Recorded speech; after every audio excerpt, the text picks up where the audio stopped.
नमस्कार साथियों, प्रताप क्लासेस के यूट्यूब प्लेटफॉर्म पर आप सभी का हार्दिक स्वागत है। रीट प्री पेपर 2022 का हम सॉल्यूशन कर रहे थे। सामाजिक अध्ययन के जो भी एसएसटी के 60 प्रश्न हैं, तो आज हमारी शिफ्ट नंबर 4 आ चुकी है। कौन सी 4 नंबर शिफ्ट की बात करेंगे। तो शिफ्ट नंबर 2 और 3 और 4 के अंदर पेपर हुए थे 2022 के, और जिसमें 60 प्रश्न जो है पूछे गए थे एसएसटी के, उनकी हम चर्चा कर रहे हैं। तो सभी साथी वीडियो को लाइक कर लें, शेयर कर लें, और चैनल पर नए हैं तो चैनल को सब्सक्राइब कर ले, ताकि जैसे ही वीडियो अपलोड करें आपके पास नोटिफिकेशन के माध्यम से पहुंच जाए। प्रताप क्लासेस के टेलीग्राम को भी जो जरूर ज्वाइन करें, वहाँ पे आपको जो है रीट से संबंधित डॉक्यूमेंट पीडीएफ उपलब्ध होती रहती है। तो बात करते हैं आज के प्रमुख पेपर की, जो किस प्रकार का प्रश्न आया थी। तो ये है आज का पेपर, सोशल स्टडीज़ सामाजिक अध्ययन। ये है चौथी पारी का 2022 का पेपर। देखिए, सबसे पहले हिस्ट्री के टॉपिक है, तो हिस्ट्री की शुरुआत हुई है। यहाँ से देखो, वर्तमान रूप में उपलब्ध भगवान महावीर व उनके अनुयायियों की शिक्षा लगभग 1500 वर्ष पूर्व गुजरात में किस स्थान पर लिखी गई। तो ये लिखी गई थी अपने वल्लभी के अंदर। कहाँ पे? वल्लभी के अंदर। ये है कहाँ पे? गुजरात के अंदर है वल्लभी। तो यहाँ पे 1500 पूर्व गुजरात में किस स्थान पर लिखी गई थी। तो मैं कह रहा हूँ जैन धर्म, बौद्ध धर्म, सिंधु सभ्यता, इनको अच्छी तरीके से पढ़ना है। अगला प्रश्न है कि संघ में पुरुषों व स्त्रियों को के रहने की अलग अलग व्यवस्था थी। यह हमें किस त्रिपिटक से पता चलता है। अब ये एनसीईआरटी कक्षा 6, 7, 8 में जो छोटे छोटे टॉपिक दिए हुए हैं, वहाँ पे ये दिए हुए हैं, जो मैंने डाले हुए हैं। बाकी टेस्ट में रीड की आप टेस्ट ले सकते हो। प्रताप क्लासेस ऐप डाउनलोड करें। कौन सा? प्रताप क्लासेस ऐप डाउनलोड करें और वहाँ से ये टेस्ट सीरीज ज्वाइन करें। वहाँ पे आपको एनसीईआरटी का मैटर मिल जाएगा। तो इसने पूछा है कि संघ में, यानी जो बौद्ध संघ था, उसमें पुरुषों व स्त्रियों के रहने की अलग अलग व्यवस्था किस पिटक में मिलती है। जो त्रिपिटक है बौद्ध के, अभिधम पिटक में, शुद्ध पिटक में, या विनय पिटक के अंदर। तो ये मिलती है अपने विनय पिटक के अंदर। कहाँ पे मिलती है? विनय पिटक के अंदर मिलती है।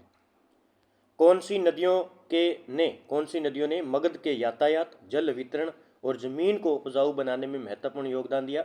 जनपद से एक प्रश्न आ रहा है, महाजनपद से एक प्रश्न आ रहा है। तो देखो, मगध के बारे में जाता रहा है क्योंकि शक्तिशाली था। इसमें आंसर होगा गंगा और सोन नदियों।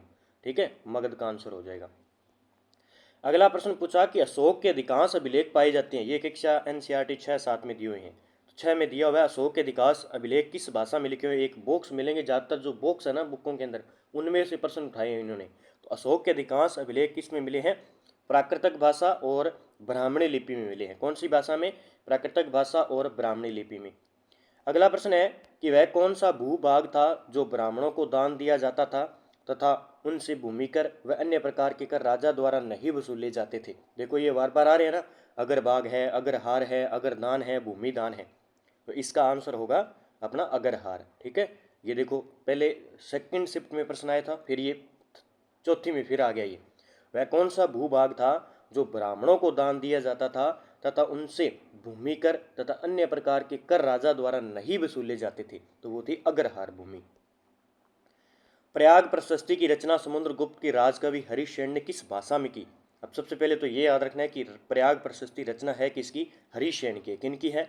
हरिशेन की। और ये राजकवि है समुद्रगुप्त के, दरबार में रहते थे हरिशेन। अब इन्होंने किस भाषा में लिखी? इन्होंने संस्कृत भाषा में लिखी थी, लगभग संस्कृत भाषा में है। फिर अगला प्रश्न है कि शुंग वंश की स्थापना किस मौर्य सेना नायक द्वारा की गई। पुष्यमित्र शुंग, अग्निमित्र शुंग, वशुमित्र शुंग और देवभूति शुंग। तो देखिए, 97 नंबर का प्रश्न हो जाएगा अपने। तो शुंग वंश की स्थापना की थी पुष्यमित्र शुंग के द्वारा की जाती है। अगला प्रश्न देखिए, कनिष्क का राजकवि चुने जिसने बुद्ध की जीवनी और बुद्ध चरित्र की रचना की थी। देखो, बुद्ध चरित्र की रचना किसने की थी, ये मैंने दिया हुआ है टेस्ट के अंदर। बुद्ध चरित्र की रचना, बड़ा गजब के प्रश्न पूछे जाते हैं। तो बुद्ध चरित्र की रचना किसने की थी? ये की थी अपने अश्व घोष के द्वारा। किसकी है ये? अश्व घोष की है। अगला है कि मुगल प्रांतों में एक प्रशासनिक प्रमंडल कौन सा है। देखिए, अब एनसीईआरटी के अंदर मुगल जो टॉपिक है उसको हटा दिया गया है। तो मुझे लगता है अब की बार मुगल से प्रश्न बहुत कम आएंगे। तो चोल है अपने, जो लगभग 6000 ईस्वी से लेकर जो 1200 ईस्वी तक का मैटर है, वहाँ से प्रश्न ज़्यादा आएंगे। ठीक है, तो मुगल प्रांतों में एक प्रशासनिक प्रमंडल कौन सा था। तो प्रशासनिक प्रमंडल इनमें से कौन सा था? परगना था। कौन सा था? परगना था, ये प्रशासनिक प्रमंडल था। अलवार संतों का मुख्य काव्य संकलन जिसे तमिल वेद के रूप में जाना जाता है। तमिल वेद के रूप में जाना जाता है, ये भी एनसीईआरटी में दिया हुआ है। तमिल वेद के नाम से जाना जाता है। तो ये है अपना नल यीरा दिव्य प्रबंधन। नल यीरा दिव्य प्रबंधन है जो आलवर संतों का एक मुख्य काव्य संकलन है, जिसे तमिल का वेद कहा जाता है इसे। ये प्रश्न एनसीईआरटी में दिया हुआ है। मुगल शासक जहांगीर की माता किस राजपूत वंश से संबंधित थी? मुगल शासक जहांगीर की माता किस राजपूत वंश से थी? तो ये थी कछवाहा वंश से। ठीक है, कौन सी थी? कछवाहा वंश से। ये फल एक दिन हमारे ही मुंह में आकर गिरेगा। 1851 में गवर्नर जनरल लॉर्ड डलहौजी ने यह कथन किस रियासत के बारे में कहा था? किस रियासत के बारे में कहा? उन्होंने अवध रियासत के बारे में कहा था कि ये फल एक दिन हमारे ही मुंह में आकर गिरेगा। ठीक है, ये प्रश्न रिपीट हो सकते हैं। प्रत्यक्ष कार्यवाही दिवस हेतु कौन सा दिन निर्धारित किया गया है? प्रत्यक्ष कार्यवाही दिवस बनाया जाता है 16 अगस्त 1946 को। याद रखना है, 16 अगस्त 1946 को। किस संविधान संशोधन के द्वारा भारत में वयस्क मताधिकार की आयु 21 वर्ष से घटाकर 18 वर्ष की गई है? देखिए, बेसिक प्रश्न आएंगे जो हम डेली यूज करते हैं या हमारे शरीर पर होते हैं या हमारी घटना से संबंधित है। तो 61वां संविधान संशोधन, 61वां संविधान संशोधन के तहत आयु 21 वर्ष से घटकर 18 वर्ष की गई थी। ठीक है, अगला प्रश्न है कि भारत के संविधान की प्रस्तावना में कौन सी विशेषता नहीं है? देखियो, पथ निरपेक्षता की है, राजनीतिक न्याय की है, प्रतिष्ठा की समानता है, संघीय शासन की व्यवस्था नहीं है। अच्छे तरीके से आपने पढ़ा होगा। तो संघीय शासन की नहीं है, पथ निरपेक्षता की है, धर्मनिरपेक्षता की है, और 3 प्रकार की न्याय है, आर्थिक, सामाजिक और राजनीतिक। ठीक है, प्रतिष्ठा की समानता स्पेशल दिया हुआ उसके अंदर। भारत की संविधान निर्मात्री सभा के उपाध्यक्ष कौन थे? भारत की संविधान निर्मात्री सभा के उपाध्यक्ष कौन थे? तो संविधान निर्माण से एक प्रश्न आएगा, तो एच.सी. मुखर्जी थे। एच.सी. मुखर्जी। अगला प्रश्न पूछा गया कि संपत्ति का अधिकार वर्तमान में भारत के किस संविधान के किस अनुच्छेद में वर्णित है? तो ये 300 क के अंदर है संपत्ति का अधिकार, जिसे हटा दिया गया था। तो याद रखना, 300 क के अंदर इसे शामिल किया गया है। 6 से 14 वर्ष उम्र के बालकों को शिक्षा के अवसर उपलब्ध करवाने हेतु कौन सा संविधान संशोधन किया गया? तो 86वां संविधान संशोधन। याद रख लेना, 6 से 14 वर्ष के उम्र के बालकों को शिक्षा के अवसर उपलब्ध करवाने हेतु 86वां संविधान संशोधन के तहत इसे जोड़ा गया था। भारत के उपराष्ट्रपति के निर्वाचन मंडल में कौन शामिल है? भारत के उपराष्ट्रपति के निर्वाचन मंडल होता है, उसमें कौन है शामिल होता है? तो संसद के मनोनीत सदस्य कौन होते हैं? संसद के जितने भी मनोनीत सदस्य हैं वो इसमें शामिल होते हैं। अगला प्रश्न है कि भारत के उच्चतम न्यायालय से परामर्श करने की राष्ट्रपति की शक्ति भारत के किस संविधान के किस अनुच्छेद में है? अनुच्छेद अच्छे तरीके से पढ़ लेना, जो जो टॉपिक दिए उनसे संबंधित, जैसे राष्ट्रपति है, मंत्रिपरिषद है, प्रधानमंत्री है, मौलिक अधिकार है, मूल कर्तव्य है, नीति निर्देशक तत्व है, इनके अनुच्छेद अच्छे तरीके से पढ़ लेना। ठीक है, तो भारत के उच्च न्यायालय से परामर्श करने की राष्ट्रपति की शक्ति है, वो भारत के किस संविधान के अंदर है? वो है 143 के अंदर। किसके अंदर है? 143 के अंदर। भारत के संविधान के किस भाग में शहरी स्थानीय शासन वर्णित है? भारत के किस भाग में? अब भाग पूछे, टोटल कितने? 22 भाग है। तो ये है 9 क के अंदर। 9 क के अंदर जो है भारत के संविधान की जो शहरी स्थानीय शासन प्रणाली है वो इसमें दी गई है। ठीक है, ये देखो स्पेशल टॉपिक जोड़ा हुआ आपका। राष्ट्रीय बाल अधिकार संरक्षण आयोग में न्यूनतम कितनी महिला सदस्य अनिवार्य है? तो न्यूनतम जो है 3 महिला सदस्य होनी चाहिए। ठीक है, बाल अधिकार संरक्षण आयोग के अंदर। भारत के संविधान के अनुच्छेद 74 के तहत राष्ट्रपति किसकी सलाह से कार्य करता है? भारत किसकी सलाह से? राष्ट्रपति मंत्रिपरिषद की सलाह से जो है कार्य करता है। अगला मैंने कल बताया था कि निम्नलिखित में से कौन सा आंतरिक ग्रहों का समूह है? आंतरिक ग्रह यानी जो सूर्य के नजदीक है। सूर्य के नजदीक देख लो कौन कौन से इनमें से सूर्य के नजदीक ग्रह कौन कौन से हैं? तो शुक्र है, पृथ्वी है, बुध है, मंगल है। ये इसका जो है आंतरिक ग्रहों का एक समूह हो जाएगा। इसमें देखो ये बृहस्पति आ गया, ये नहीं होगा, ये भी नहीं होगा, ये भी नहीं होगा। तो इसमें सबसे पहले बुध, फिर उसके बाद में शुक्र, फिर पृथ्वी, फिर मंगल आता है। मंगल और बृहस्पति के बीच में वो है क्षुद्र ग्रह है। ठीक है, याद रखना है। इनका क्रम चलता है, तो बड़ों का बृहस्पति आएगा, फिर शनि आएगा, फिर उसके बाद में यूरेनस और नेपच्यून। अगला प्रश्न है कि निम्नलिखित में से क्रमशः अक्षांश व देशांतर के संबंध में सही अभिव्यक्ति है? अक्षांश व देशांतर के संबंध में सही अभिव्यक्ति है, तो इसमें होगा 23 डिग्री उत्तर से 66 डिग्री पूर्व। ठीक है, ये सही होगा इसमें। विषुव संबंधित है, ये प्रश्न आता है एनसीईआरटी की कक्षा 6 में, दूसरा लेसन है अक्षांश व देशांतर। विषुव किससे संबंधित है? 21 मार्च को विषुव पर आता है। कौन सी पर्वतमाला प्रायद्वीपीय पठार के उत्तर पश्चिम दिशा में स्थित है? कौन सी पर्वतमाला प्रायद्वीपीय पठार के उत्तर पश्चिम दिशा में स्थित है? तो अरावली हो जाएगी। कौन सी? अरावली हो जाएगी। निम्नलिखित में से कौन सा अंतर्जनित बलों से संबंधित है? अभी पहले आया था, अब की बार कैसे पूछा है? तो ज्वालामुखी, भूस्खलन और भूकंप, ये क्या है? सारे अंतर्जनित बलों से संबंधित है। ठीक है।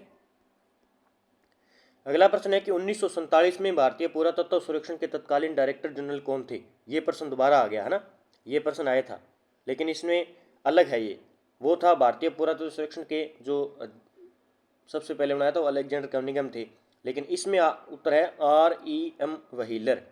जो डायरेक्टर जनरल थे वो थे REM व्हीलर।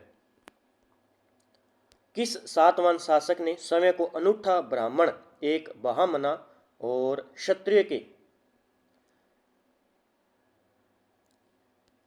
के दर्प का हनन करने वाला बताया है? तो इसमें कौन सा शासक हो जाएगा कि किस सातवां शासक ने समय को अनूठा ब्राह्मण यानी एक बहामना और क्षत्रियों के दर्प का हनन करने वाला बताया है? इसका आंसर होगा गौतमी पुत्र श्री सातकर्णी। डी नंबर इसका आंसर हो जाएगा। अगस्त माह में भारत में उपोष्णकटिबंधीय पूर्वी जेट स्ट्रीम धारा किस अक्षांश पर प्रभावित होती है? सीधा बात करें तो जेट स्ट्रीम धारा जो प्रभावित होती है वो कितने डिग्री पर? 15 डिग्री उत्तर पर प्रभावित होती है, अक्षांश पर। राजस्थान के भौतिक प्रदेश का उत्तर से दक्षिण दिशा में अवस्थिति का सही क्रम क्या होगा? उत्तर से दक्षिण का सही क्रम क्या होगा? इसमें से उत्तर से लेकर दक्षिण का सही क्रम क्या होगा? तो ये प्रश्न जो है डिलीट किया गया था। इसमें हम बात करें तो उत्तर से दक्षिण की हम बात करें तो सबसे पहले रेतीला मैदान आता है, आपको पता है पश्चिमी रेतीला मैदान आएगा, फिर उसके बाद अरावली श्रेणी आएगी, फिर उसके बाद हम बात करें पूर्वी मैदान आएगा, उसके बाद दक्षिणी पूर्वी राजस्थान जो है पठार आएगा, हाड़ौती का पठार। तो ये क्रम आना था, तो ये गलत होगा। अगला प्रश्न देखिए, अगला प्रश्न नदियों से निम्नलिखित में से अरब सागरीय प्रवाह तंत्र का उदाहरण है? अरब सागर प्रवाह तंत्र का उदाहरण है, इसमें जोजड़ी, बांडी और जवाई, ये क्या हो जाएगी? वैसे तो ये लूणी की सहायक नदियाँ सारी की सारी, और ये अरब सागर में गिरती है, प्रवाह तंत्र का उदाहरण हो जाएगा। फिर राष्ट्रीय मरु उद्यान टोडगढ़, रावली, सीता माता, माउंट आबू। सीता माता अभ्यारण्य किसके लिए प्रसिद्ध है? माउंट आबू किसके लिए प्रसिद्ध है? तो इसका आंसर क्या होगा? तो जो राष्ट्रीय मरु उद्यान है वो किसके लिए प्रसिद्ध है? सबसे पहले हम बात करेंगे तो वो है अपने गोडावन के लिए। ठीक है, गोडावन आप जानते हो। फिर टोडगढ़ रावली जो अभ्यारण्य है वो किसके लिए प्रसिद्ध है? ये है तेंदुआ के लिए। फिर सीता माता उड़न गिलहरी के लिए, ठीक है, और माउंट आबू रीछ के लिए। इसका आंसर होगा ए का सी, ठीक है, और बी का ए, ठीक है, और सी का होगा डी। ये एक नंबर आंसर हो जाएगा। अगला प्रश्न है खनिज से संबंधित, पढ़ के जाना भाई। सीसा, जस्ता, तांबा, जिप्सम और वोलेस्टोनाइट। ठीक है, तो हमें बताना है कौन सा जो है किसके उपयोग के लिए काम में लिया जाता है। ठीक है, तो सबसे पहले सीसा जस्ता की बात करें तो ये बैटरी अमल के लिए काम में लिया जाता है, सीसा जस्ता। ठीक है, और दूसरा हम बात करें जो तांबा है, तांबा किसके लिए? विद्युत तार के लिए उपयोग किया जाता है, बिल्कुल सही है, डी हो जाएगा, ए हो जाएगा। जिप्सम किसके लिए काम आता है? जिप्सम काम आता है अपने उर्वरक के लिए, और वोलेस्टोनाइट सिरेमिक के लिए। तो इसका आंसर होगा डी आंसर हो जाएगा। ठीक है, 4 का सी हो जाएगा। अगला प्रश्न पूछा है कि उत्तर पश्चिम रेलवे मंडल का मुख्यालय कहाँ पे है? तो इसका मुख्यालय जयपुर के अंदर। कहाँ पे? जयपुर के अंदर। राणा सांगा की मृत्यु कब हुई? राणा सांगा की मृत्यु कब हुई? 30 जनवरी 1528 को जो है राणा सांगा की मृत्यु होती है। विश्नोई संप्रदाय के प्रवर्तक कौन है? जाम्बोजी है, याद रखना है, विश्नोई संप्रदाय के प्रवर्तक जाम्बोजी, जिन्होंने 29 नियम दिए। अगला प्रश्न देखो, बिजोलिया किसान आंदोलन को व्यापक प्रचार देने वाले समाचार पत्र प्रताप के संपादक थे, कौन थे भी? गणेश शंकर विद्यार्थी। संपादक की बात करें गणेश शंकर विद्यार्थी हो जाएगा, याद रख लेना भाई।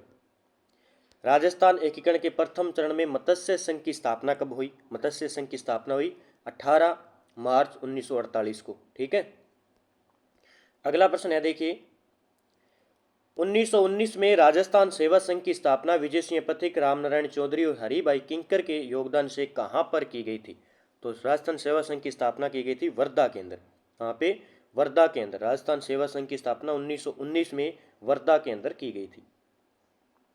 पिछोला झील का निर्माण किस शासक के काल में हुआ? पिछोला झील का निर्माण हुआ था तो ये हुआ था राणा लाखा के काल।